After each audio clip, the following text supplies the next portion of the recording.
24 ساعة للقاء الأهلي الهام أمام بيراميدز، وهو أحد المحطات الصعبة والقوية في مشوار مسابقة الدوري. كلام في الكورة وحلقة جديدة، لايك وشير. أهلا بكم.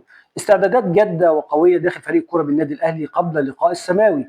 ركز فيها الجهاز الفني بشكل خاص على الشق الهجومي بتدريبات تخصصية للاعبي الوسط والهجوم، وده بيحصل للمرة الأولى في التدريبات من ساعة كأس السوبر المصري للأبطال اللي فاز بيها النادي الأهلي.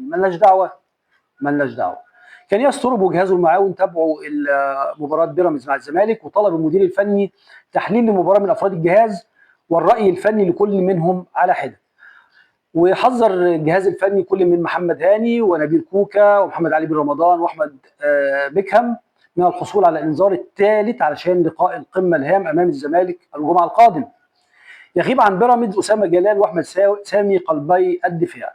طاقم حكام اجنبي من المانيا للاهلي وبيراميدز. الاهلي اللي دافع طبعا. الماتش بكره الساعه 8 باستاد 30 يونيو اللي بيسع 25000 متفرج. الاهلي نصيبه بس 12500 من المشجعين، بالرغم من ان بيراميدز من يومين ثلاثه اتنازلت عن حصتها بالكامل للزمالك، ولكنهم ما عملوش ده مع النادي الاهلي.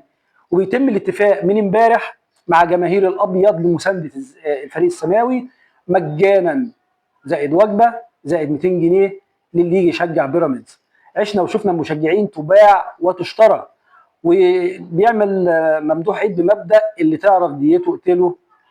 واخيرا على الدنيا السلام. كان معاكم حاتم احمد، لايك وشير. استنوني هاجمكم.